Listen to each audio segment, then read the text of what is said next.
ओम नमो नारायण। सभी का बड़े प्रेम और सम्मान से हार्दिक स्वागत। एक बार एक सिद्ध संत हुआ करते थे जिन्होंने वर्तमान में समाधि ले ली है। उन संत का काफी चर्चा आसपास के क्षेत्र में था। एक व्यक्ति बहुत धनवान था और इतना धन था कि वो खर्च करने के बावजूद भी उसको समाप्त नहीं कर पाता था। उसे ये चिंता रहती थी कि मेरे पास इतना पैसा है, मैं कैसे लोगों की सहायता करूं। यद्यपि वो प्रतिदिन सहायता करता था।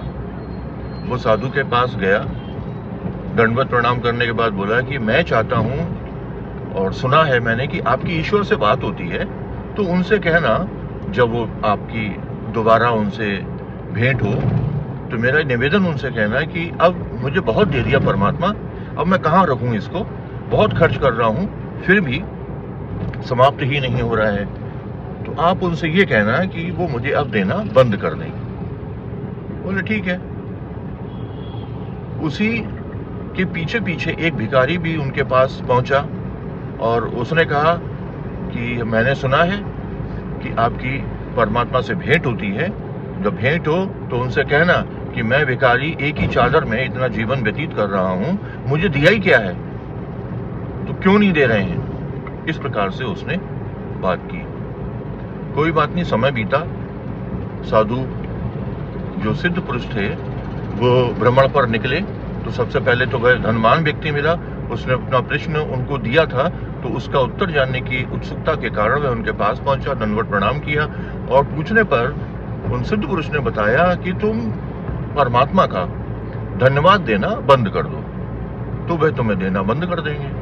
तो उसने कहा बस यही नहीं हो सकता कि परमात्मा का शुक्राना, परमात्मा की कृपा का आभार व्यक्त करना मैं कभी जीवन में बंद कर ही नहीं सकता।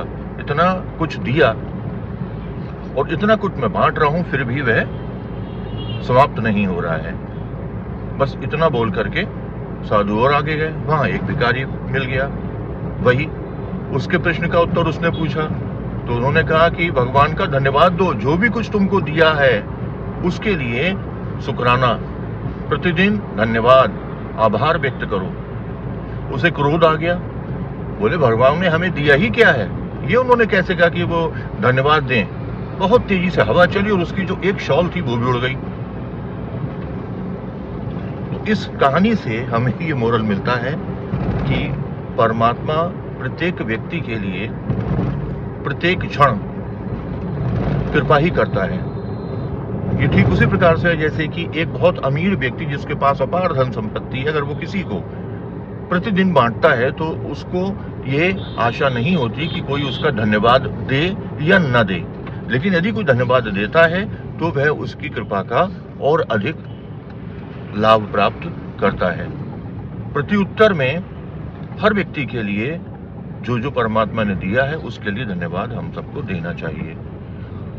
तो एक क्षण में वह सीख उस भिखारी के समक्ष उन सिद्ध पुरुष के द्वारा समझा दी गई कि परमात्मा का धन्यवाद जो भी है उसमें देना चाहिए, तो हम पर विशेष कृपा स्वतः बरसने लगती है। क्योंकि जब हम धन्यवाद देते हैं किसी को भी तो निश्चित ही है जब हम भौतिक जगत में किसी को धन्यवाद देते हैं वो प्रसन्न हो जाता है, तो ये तो आध्यात्मिक जगत जिसमें ईश्वर को धन्यवाद देने की आवश्यकता ही नहीं है, फिर भी जब हम आभार देते हैं तो वो जो कॉस्मिक एनर्जी होती है, जो चिति होती है, वो हमसे सीधा संपर्क करके हमारी सारी आवश्यकताओं को पूर्ण कर देती है। ओम नमो नारायण।